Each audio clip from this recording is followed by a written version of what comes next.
Masechet Avoda Zara Daf Samech Bet, the beginning of chapter 5. Nu Mishnah hasocher et hapoel asot imo beyen nesech secharo asur.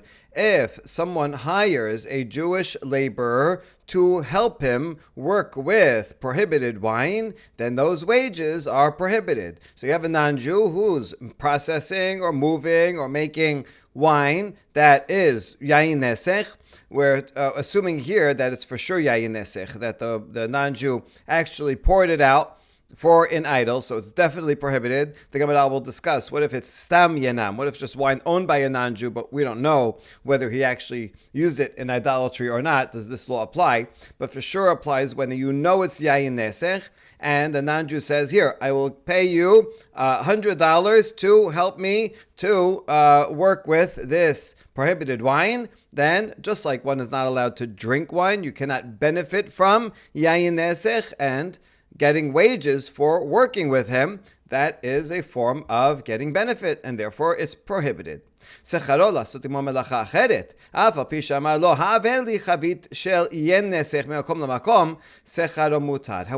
if the non-Jew hires the Jew for other things, I want to pay you for $20 an hour today to help me in the field to plant something. Okay, so the Jew is hired for working in the field.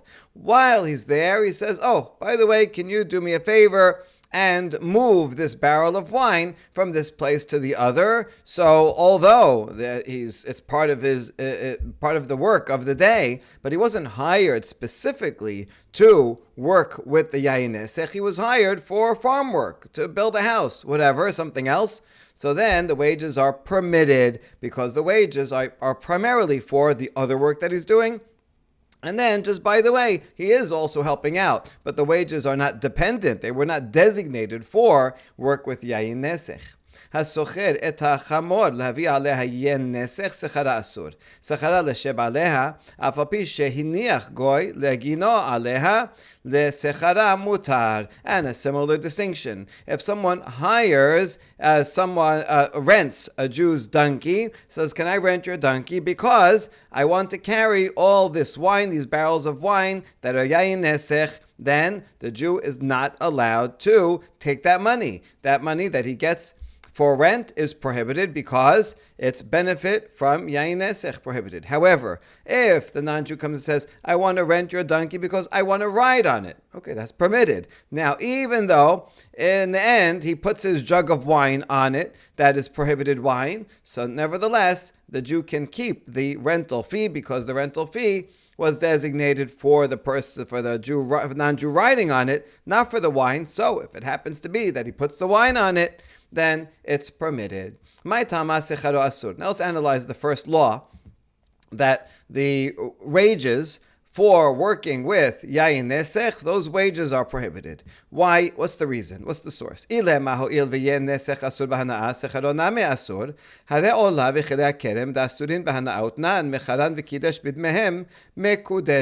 if you say, as we assumed, that since prohibited wine is prohibited, yayin nesech is prohibited also to get benefit, and wages is a form of benefit. So you can't sell, if you have yayin nesech, you're not allowed to sell it and make money off of it. So too, you can't work with it and get wages. If you think that's the reason, but there actually is a distinction between profit from selling and wages. And we know that there's such a distinction because when it comes to orla, fruit during the first 3 years of a tree's growth, or diverse kinds that are planted together that are prohibited, these things, the produce, are prohibited not only to eat, but also they're prohibited to get any benefit from. And yet, the Mishnah Masechet Kiddushin says, let's say someone took apple from a tree in the first 3 years and used it for kiddushin. He gave it to a woman and said, Haret mikudeshet li, with this apple, there is no kiddushin. Why? Because it's prohibited to get benefit from. Anything that has an isur hana'ah is worthless because he can't sell it. So it's actually worth zero. So he gave the woman something that has no monetary value, and therefore there is no kiddushin. However, the Mishnah continues and says, if someone takes such an apple, that's orla, and sells it for $5, and he takes that $5 and he gives it to a woman and said it bikudeshet li, with this $5, then the kiddushin is valid. Why? because this is already one step removed. It's not the produce itself, but rather the benefit. Now, you're not allowed to benefit. You're not allowed to sell it in the first place. It's true. So he violated a law by taking this apple and selling it. Okay, you violated the law because you weren't supposed to benefit, and now you did benefit. You violated the law. Okay, you made a sin. Go make teshuvah for that. But what's the status of that money? That money you can get benefit from. So too, we should say that the same thing is here with yayin nesech. Even though yayin nesech is prohibited, and so you're not allowed to sell it, and let's say it applies to wages also, you can't get wages for it, so you violated the law by receiving wages for helping this non-Jew with his yayin nesech. Okay, you violated that law, you got a sin. But just like with orla, the money is yours, it has value, and you can use the money. So too here, it should be that once you violated by receiving the money, that money should be permitted. If it's like orla and kilei kerem. So, but that's not a good model. Rather, yayin nesech has the status of something that is idol worship, which it is. He poured it out for idol worship. And when it comes to idol worship, it's unlike orla and kilei kerem. For orla and kilei kerem, you're not allowed to get benefit from the produce itself. But if you exchange it for something else or sell it for money, you can get benefit from the money or from the item you exchanged. That's not true for Avoda Zara. When it comes to Avoda Zara, if I have something that was used for idolatry, like a sacrifice that was given to idolatry, then even if I sell it or exchange it, the item that I exchange it for is also prohibited. So that makes sense. This is yayin nesech. It's in the category of idolatry. So that's why the wages are prohibited. Good. But we have a challenge to this because there's another law that's similar to Avodah Zarah, and that's Shvi'it. So produce during the sabbatical year that is prohibited. Some produce is permitted during the sabbatical year.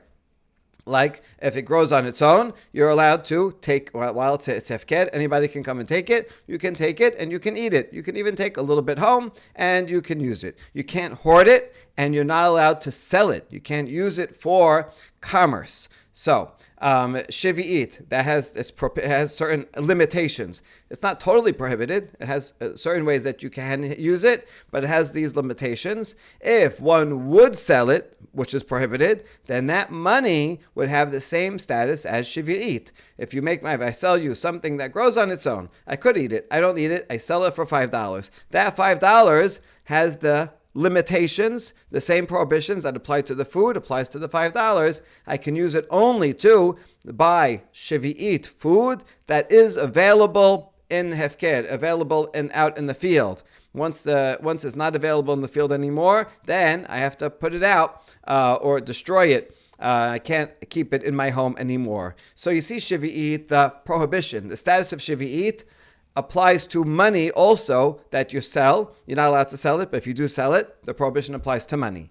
And yet, there is a distinction in Shvi'it between purchase and wages. We know this from the Mishnah Masechet Shvi'it, Utnan. האומר לפועל הלך דינר זה, לקות לי בו ירק היום, שכרו אסור. לקות לי ירק היום, שכרו מותר. Says in the Mishnah Masechet Shvi'it. If someone goes and tells a worker, take this coin, let's say it's a $10 coin. Here, take this $10 coin and gather for me its equivalent in vegetables today. In other words, go gather $10 worth of vegetables and give it to me. And the worker takes that $10 coin. That $10 coin is prohibited. It has the same prohibition as Shvi'it. He has to use it again only to buy permitted Shvi'it fruit that he can then go and eat. And so you see that the prohibition of Shvi'it that applied to the vegetables will apply to the coin also. Why? Because this is basically a purchase. Even though he's saying, do this for me, and part of that money is wages, but the way he said it is basically a purchase. Give me $10 worth of vegetables and you pick it for me and give it to me. So therefore, since that's basically a sale, so that money that he is like someone who gets money for selling Shvi'it produce, the money has the prohibitions of Shvi'it. However, if the person said to the worker, gather for me some vegetables today, and he gives him a coin, but he doesn't say with the value of this coin, so there it's simply wages. I'm giving you a coin, and because of this coin, this is worth a half hour of your time, so gather me some vegetables. In that case, it's totally wages. It's not like a purchase at all. And if it's wages, it's permitted because there's a conceptual difference between a purchase and wages. When it's a purchase, I'm giving you these vegetables for this money. I'm getting this money in exchange for the vegetables. Okay, that is the exchange. Whatever prohibition is on the vegetables is going to be on the money. That's what it means doing commerce with it. But wages is one step removed, right? He's going and he's getting vegetables. He's giving me vegetables. Okay, I got vegetables that grew grew on their own during Shavuot. Okay, he got them for me. If he would do it as a gift, he could do that. He could gather vegetables and he could share with me. And then I'm giving him wages. But the wages are for his work, for his time, for his effort, not an exchange for the value of the vegetables. And therefore, it's permitted. Now, when we apply this back up here, even if you say that the Yayin Nesech has the law of Avoda Zara, and Avoda Zara and Shavuot share the same stringency, that if you sell it and you make money off of it, the money is prohibited. That's true if it's a purchase. But when it comes to Shavuot, wages that you gain from working with Shavuot stuff for someone else, the wages are permitted. That's one step removed. So too, regarding Yayin Nesech, this is not a purchase, but rather wages. The Jew is not selling Yayin Nesech, but rather he's just working on it, moving some things from here to there, and he's hired to move the Yayin Nesech, but this is wages for his time and effort, not because he sold the Yayin Nesech, and therefore, if we uphold this equivalence between Yayin Nesech and Shavuot, then wages should be permitted. So now we're stuck. We don't understand why the Mishnah said that the wages for working with Yayin Nesech should be prohibited. Amar Rabbi Abu, Amar Rabbi Yochanan, Kanasu shekansu chachamim b'chamarin u'b'yen nesech. And the answer Rabbi Yochanan gives is, it's a special penalty that the rabbis made regarding two laws. One of them is about donkey drivers. We'll see that in a second. And the other one is this very law, Yayin Nesech. Yayin Nesech hadamaran. What is Rabbi Yochanan talking about? Yayin Nesech, it's what we just said in the Mishnah. Someone's hired to move barrels of Yayin Nesech or some other activity to help the non-Jew with his Yayin Nesech. That is considered wages and really should be permitted. But because of the stringency of Yayin Nesech, the rabbi said not only a purchase, even wages are prohibited. Chamarin Maihi. Now, what is the law of Chamarin that the rabbis also gave a special derabanan penalty, even though midoraita it's okay? Detanya. Hachamarin shayu osin melacha beperot shevi'it secharan shevi'it. If you have donkey drivers who are working with produce that grew during a Shavuot year, their wages are considered also Shavuot produce. So even though these are wages, they're not selling Shavuot produce, in which case, yes, of course, if you do commerce and sell it, then the money will have the status of Shavuot. These are just donkey drivers who are moving it from one place to another on behalf of the person who hired them. So here also is a special derabanan penalty that their wages are considered Shavuot. Now, this phrase, Secharan Shavuot, is a bit unusual. We're going to see two explanations for it. Mai Secharan Shavuot. What does that mean? That their wages are Shavuot. If you take it very literally, it means that they can be paid their wages from Shavuot produce. The guy who hired him, right? You have some guy, he collected a bunch of Shavuot produce, and he wants to move it from here to there. He hires him, he says, I will pay you with 10 pounds of this Shavuot produce. And that's what he'll use, and so the donkey driver can then take it, and he can eat it within the restrictions of Shavuot. But that can't be. It's not allowed to do that, because then he would be, the guy who hires the donkey driver, would be fulfilling his debt with produce of Shavuot. And the Torah says, you're allowed during the Shvi'it year to take whatever grows on the land for food only, but not for commerce. And here he's using it for wages, then you're using it for commerce. So it can't be that lechatechila, we're going to tell him he can pay the guy with Shvi'it produce. That can't be. Ela de kadosh secharan bekadushat Shvi'it. Rather, the guy who hires him pays him money. Pays him $20. But that $20 has to be used, has the holiness of Shvi'it, has to be used only to buy produce of Shvi'it and eat it in a permitted way. So that's what it means. It means money, but the money has the restrictions of Shvi'it.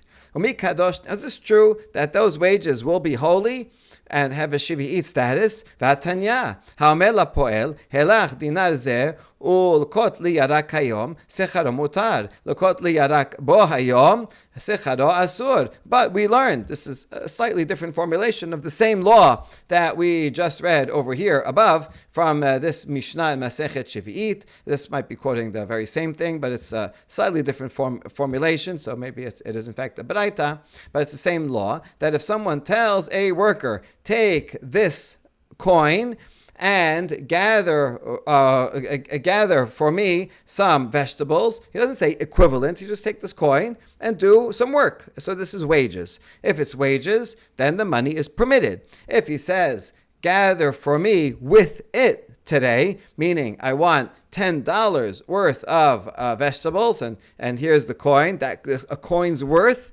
then it's prohibited. The second case is prohibited because that's commerce. But the first case is wages, because I'm just paying for your time and effort, and therefore it's permitted. So with this, we're rejecting the second interpretation, which is that if you mean secharan shvi'it means that the money that you give to the donkey driver has the prohibition of shvi'it, but it's not true because this baraita, Mishnah, says that the wages should be permitted. So now we're stuck. We don't know what secharan shvi'it means. We're going to defend both possibilities. Amar Abaye, Nolam yahavina sachar miperot shvi'it. Abaye says, in fact, it means that you pay the person, you pay the donkey driver with produce that grew on the shvi'it. I know you asked a question that you're allowed to use produce of shvi'it for eating, but you're not allowed to use it for commerce. Oh, we're talking about a case where the guy paid the produce to the donkey driver in a permitted way. There is a loophole, and that is that he has to give it as a gift. Now, in the end, yes, you're going to do work for me, do this work for me. I'm giving you this produce as a gift. As long as you formulate it that way, you give it as a gift, even though also it happens to be he's doing work for you, then it's permitted. And we know this from a Mishnah, Masechet Maaseh Sheni, Kiditnan. Lo yomad adam lachavero, ha'aleh li perot halal Yerushalayim lehelek. A person who has, let's say, has a lot of Maaser Sheni, and he wants to bring all this produce to Yerushalayim. Okay, if he lives far, he can exchange it for money. Okay, but he's not doing that. He wants to bring the fruit itself, and he wants to hire someone to bring it, and he doesn't want to pay out of pocket to the mover to bring all this Maaser Sheni to Yerushalayim. He has to eat it all. It has to all be eaten in Yerushalayim. Instead, he says, you know what? I have 100 pounds of produce here. Take it to Jerusalem for me, and we will share it. Lechelek, you'll get part. I'll take part. You take part. So he's offering him basically the Maaser Sheni as wages, and you're not allowed to do that. Maaser Sheni has a certain holiness, and it has to be in Yerushalayim. You can share it for free with people in Yerushalayim. You should do that. It's a wonderful mitzvah. You should share it with the Levi, with the poor people, everybody. But you can't use it as wages and hire people. So that's not allowed. אבל אומר לו, העלם לאוכלם ולשתותם בירושלים, ונותנים זה לזה מתנה של חינם. Rather, what you can do is tell the movers, bring it to Yerushalayim to eat and drink in Yerushalayim. And you're not saying you're going to get 20%, 30%, but rather, right, we're going to go and we're going to enjoy it. And then you get to Yerushalayim, and he gives out, everybody shares as a gift. And so it's implicit. The movers know, okay, we're going to move it, and we're going to be able to eat part of it. So they know, and they, in the back of their mind, they're doing it because they know that they will benefit from it. But you don't say it explicitly. You say it in a nice way. Take this to Jerusalem as a favor, and then we will eat it and drink it. Take this to eat and drink.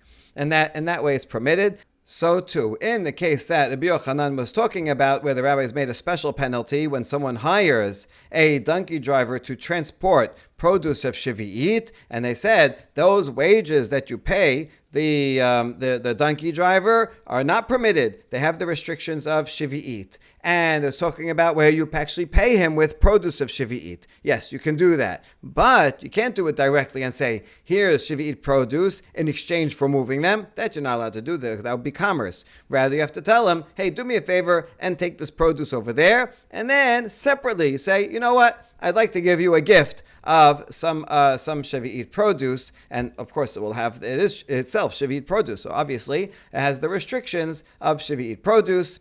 So that's the special penalty that the sages gave in that case. All that is Abaye's opinion. Rava says, no, I'm going back with the other interpretation that when Rabbi Yochanan says that the wages are Shavuot, it means that it's money. And it's the money that has a restriction that you can only use it to buy Shavuot produce in a permitted way. And the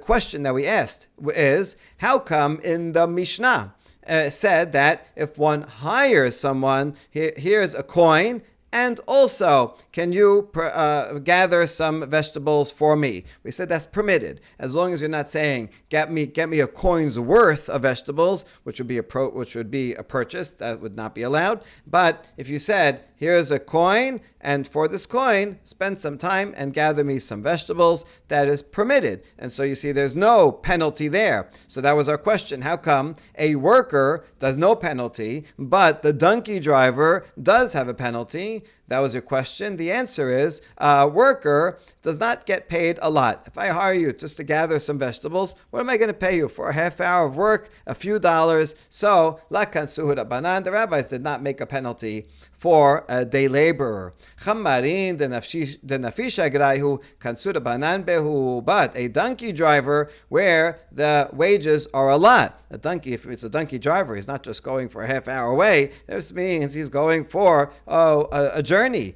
And the wages are going to be significant. That's where the rabbi said we're going to make a penalty, and the wages that you pay, it's money that you pay the donkey driver, will have the restrictions of Shavuot. And now back to the Mishnah where it's a worker. So the Mishnah is not talking about a donkey driver who gets a lot of money. It's talking about a mover, a day laborer who gets a little bit of money. So if it's only a little bit of money, you just said if it's a little bit of money, then the rabbis did not make a penalty. That's true for Shavuot, which is a lower level prohibition. But when it comes to Yayin Nesech, which is a higher level prohibition, a prohibition of idolatry, there the rabbis made a penalty even for the small amount of wages that you give to a day laborer. And so, according to Rava, that's the explanation of our Mishnah, that in fact it's a rabbinic prohibition. Either way, according to Rava and Abaye, this is a special rabbinic penalty when it comes to Yayin Nesech, and also a case of Shavuot, where the rabbis were especially stringent and said that not only someone who purchases, for sure, if you sell Yayin Nesech, the money that you get is prohibited. But here the rabbis made a special penalty that even the wages, which is more indirect, are going to be prohibited. So do not even come close, do not even help out a non-Jew with their Yayin Nesech. Ibaya lehu secharo listam yanam mahu. Now that Mishnah we assume was definitely talking about Yayin Nesech, that we know for sure that the non-Jew poured it out for an idol. But what if it's setam yanam? It's just wine that's owned by a non-Jew. We don't know if they use it for idolatry or not. How about that? If I'm hired to work with the non-Jew for his stam yanam, are those wages also prohibited? Here's the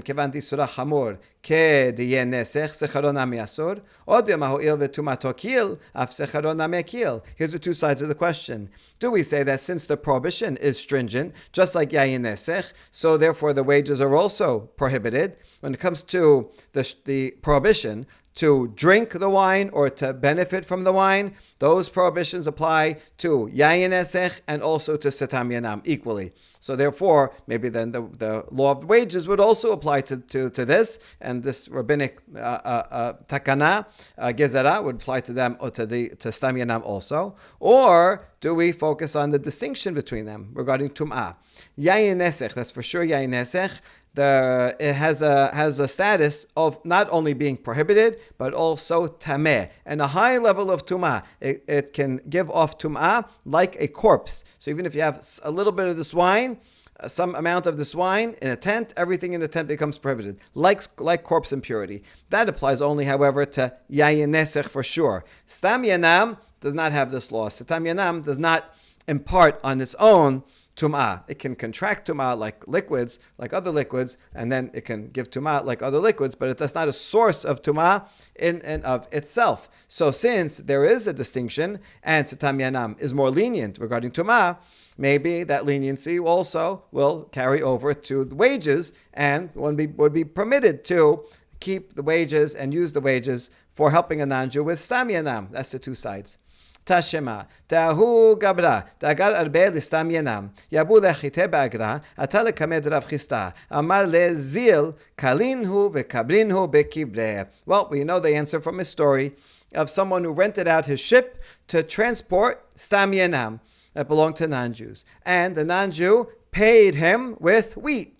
Now, he had this wheat as wages, and he came to Rav Chista to ask him. And Rav Chista said, go take that wheat, burn it, and bury the ashes in a graveyard. All right, pretty strict. I guess that's a no.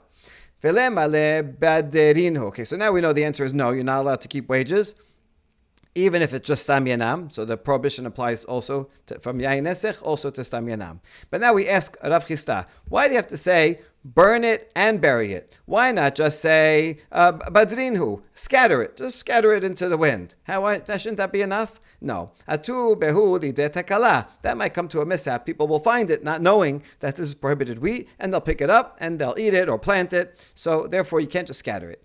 Veliklinhu velibaderinu. Okay, so how about burn it and scatter it? Why do you have to bury it? Dilma mezabelibehu, because then they'll use it as fertilizer. You're scattering it. Oh, good, you scattered my field. These ashes could be good fertilizer, and people will benefit from it.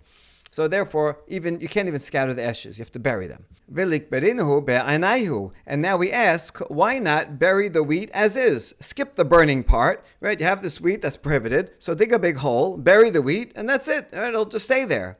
Milotenan, we have a proof that burial should be a good way to dispose of things that you're not allowed to use.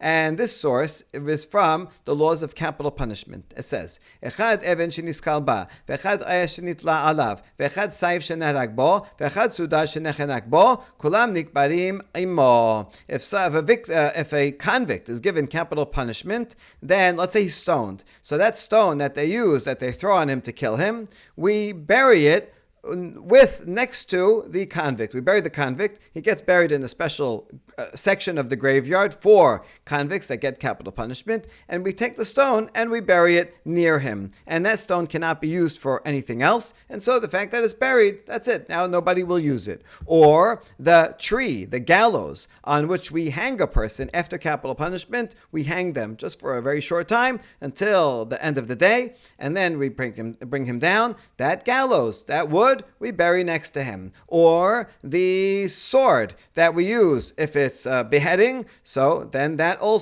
sword is buried next to him. Or a kerchief, if he gets strangled and we use a kerchief, that also is buried next to him. So we see that these things that one is not allowed to reuse, you can't get benefit from them, you just bury them. So too the wheat that was paid as wages for this ship owner to help move some wine. So shouldn't it be enough just to bury it? Why do you have to burn it? And the answer is hatam de kakabri bebedina muchecha mileta daruge betininhu. In those cases, because they're buried in the special graveyard that is for those who are killed by the court, So then it's clear. If anybody would dig it up, they say, what is this doing here with this sword? They'll see it's in the graveyard in the section of people who get capital punishment. They'll know this was used for capital punishment, and they will know not to use it. Hacha lamu chamilta emad enash genav va'ite kabra hacha. But here, if I just have some wheat, and this wheat is prohibited, I go and dig a hole anywhere, and I bury it, and someone happens to find it, they will say, maybe someone stole the wheat and they're hiding their stolen goods, and that's why they put it in this hole, but it's permissible to use, and they will go take it and use it. And so they won't know, it's not noticeable that this buried because it's prohibited, and someone may come to find it and may come to use it. That's why you have to first burn it and also bury it. דבר בינאי, יאספה פרא שביעית מעניים ופרעו להו בשמינית, עטו אמרו לרבי יוחנן, אמר להו יאות הן עבדין. And now another law that has to do with Shavi'it. The household of Rabbi Yanai, the students there, they would borrow produce of Shavi'it from poor people, and then they would repay the poor people in the 8th year. And they were doing a favor to the poor people by doing this, because the 7th year produce, that's free for everyone, and the poor people, they can go and take it. But they could only use so much, and this is good. The Shivit year is difficult for the field owners because they can't reap anything, they can't plant anything. But it's good. It's a good year for the poor people because they can go and equally take along with everybody else. So the poor people go and they have lots of things that they can take from. And so the house of Rabbi Yanai, who were well off and they wanted to do a favor, they would borrow the produce of Shivit from the poor people and they would eat it.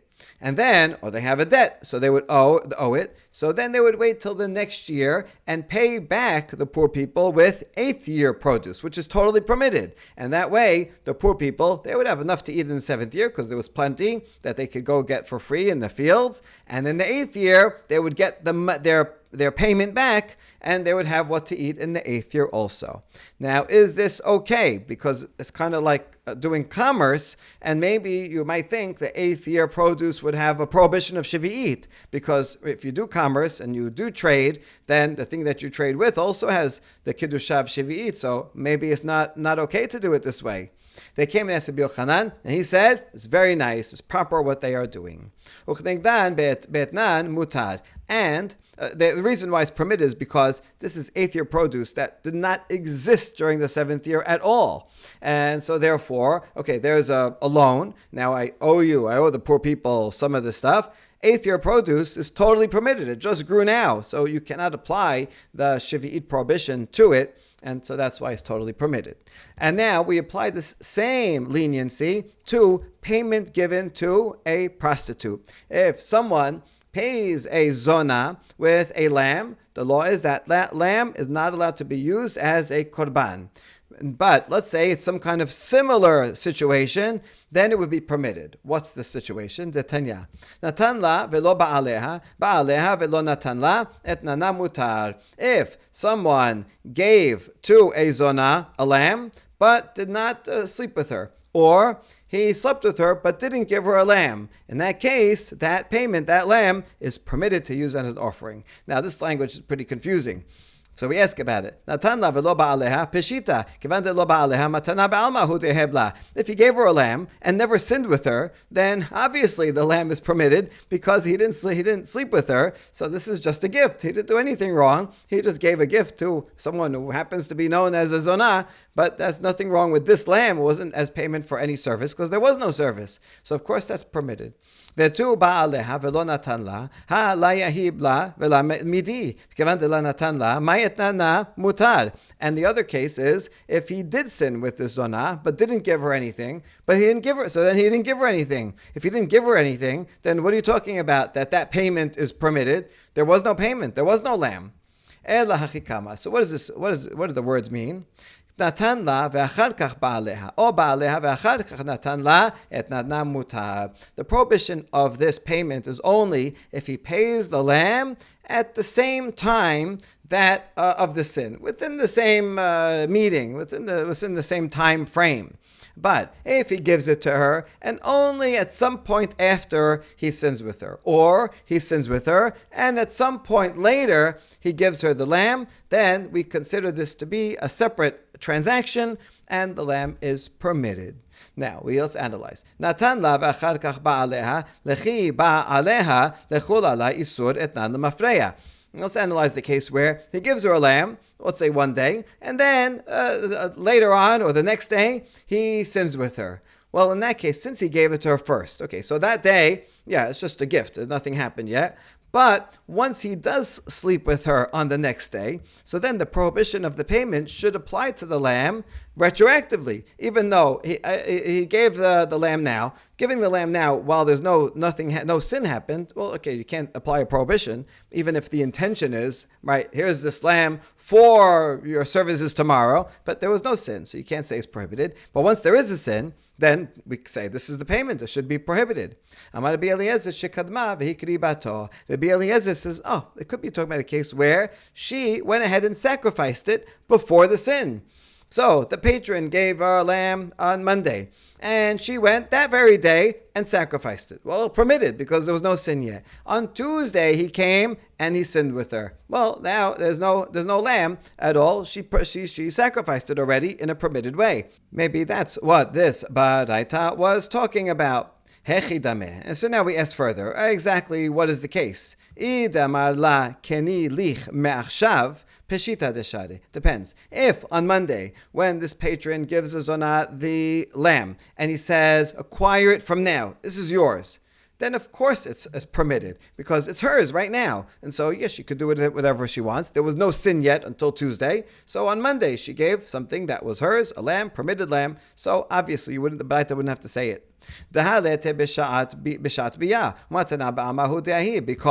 the lamb did not exist at the time of the sin, and it was just a gift that he gave her. So a gift, she got a gift, she sacrificed it, very nice. And at the time of the sin, it doesn't exist, so you can't say retroactively that is prohibited because there is no it doesn't exist anymore, it was already sacrificed. So that would be too obvious.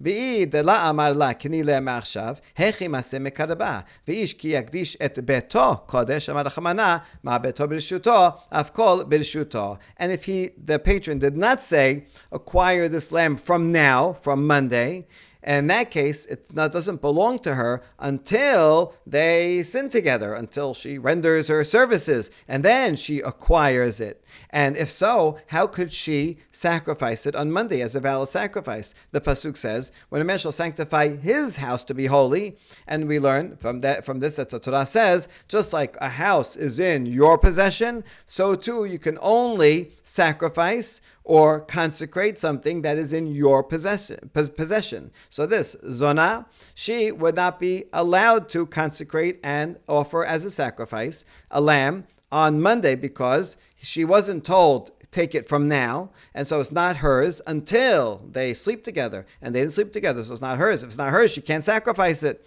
and so it would be an invalid sacrifice, and no matter what. Rather,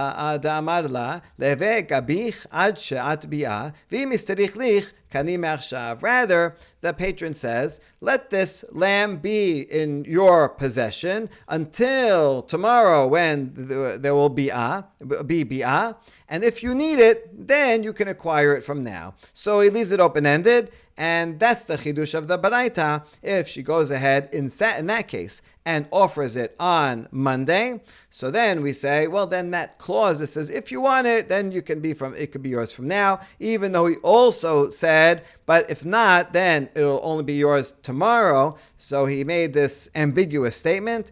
Although he made this ambiguous statement, since they didn't sin yet, and she already offered a sacrifice, it's a kosher sacrifice, and the sin that they do on the next day will not retroactively make it prohibited. That's what the baraita is teaching. בערב הושעיה, קדמה והקדישתו מהו, כיוון דאמר מור אמירתו לגבוה כמסירתו להדיוט, כמאן דאקריבתה דמה, עוד ימהשתה מיה הכאה ויתה בעיני. Rav Hoshaya has a follow-up question. What if, same case, this patron goes and gives her a lamb on Monday, and says, if you want it, then you can use it. If you don't want it, it'll be payment for the sin that they sin tomorrow, the next day on Tuesday. What if she didn't go and sacrifice that lamb, but she consecrated? She said, this lamb will be a korban olah. Okay, good. So now she made it sanctified. What do we say about it? Does it remain a permitted sacrifice and she has to sacrifice it? Or do we say, once they have bi'ah on Tuesday and they sin, now retroactively we cancel the consecration and it becomes prohibited because it's etnan zonah? So here's the two sides. Since the master said, since we know the law is that saying something and consecrating it to on heaven is the same as transferring something to a person. Where in order to finalize a transaction, if I just say I'm gonna give you my car, it's not sufficient. You don't actually have it. There has to be a transfer. I have to actually give it to you. You have to pull it. It has to be something that is done. And so that's true between person and person. In order to transfer a book to you, I have to actually hand you the book and you have to pick it up. But when it comes to consecration to heaven, just speaking, if I just say this book is consecrated, then it is consecrated even without my going and giving it to a kohen or to a treasurer of the Bet HaMikdash. Therefore, since even words of consecration are effective, therefore this law, when the zonah makes it consecrated just by her words, so it's the same law as if she sacrificed it. Just like if she sacrificed it on Monday, it would be a valid sacrifice and there's nothing to talk about because there is no lamb retroactively to prohibit. So too here, although the lamb still exists technically, but she consecrated it, so it's not in her hands. It belongs to the Bet HaMikdash, and therefore her sin afterwards has no ability to undo the consecration. It's holy and it's sacrificed. Or do we say, well, in this case, it still exists. In the case of sacrifice, it's permitted only because there is no more there is no more animal. It's burnt up. It's gone. But here, the animal exists. So retroactively, the animal becomes prohibited, and her consecration is invalid, is undone, and it remains a prohibited animal. Which one? What do we say? So let's try to answer it. V'tivshot me'ed Rabbi Eliezer. Damar Rabbi Eliezer shekadma v'hikribato. Davka hikribato v'hikdashto la. Let's learn an answer from the statement of Rabbi Eliezer that we learned above. Because Rabbi Eliezer says that if the zonah went and sacrificed it earlier on Monday, then it's permitted. You see his language? He said specifically sacrificed it. But if she didn't sacrifice it but only made it consecrated, then he would not apply this law. So can't we learn the answer from Rabbi Eliezer that in fact, retroactively, the consecration will be invalid and the animal will be prohibited? So can't we learn it from there? And the answer is no, because Rabbi Eliezer Gufeh Kami Ba'yaleh. Rav Hoshaya, when he asked the question, he was asking about Rabbi Eliezer's statement itself. What did Rabbi Eliezer mean? Did he mean dafka or not dafka? Mai. Nivshat peshita le Rabbi Eliezer de hikribato dafka, aval hikdishato la. When Rabbi Eliezer said, but if you sacrifice it, then it's a kosher sacrifice and it doesn't get undone retroactively. Did Rabbi Eliezer, use that language because he knew for sure that only when it's sacrificed it's okay, but if she only consecrated it, then it would not be okay? Da'ite b'sha'at bi'ah, because it exists. So it doesn't matter that she sacrificed it. The fact that the animal exists at the time of the sin makes the animal retroactively no good. So is that what Rabbi Eliezer meant? And his words were, he knew what he was talking about and used that example precisely. Or did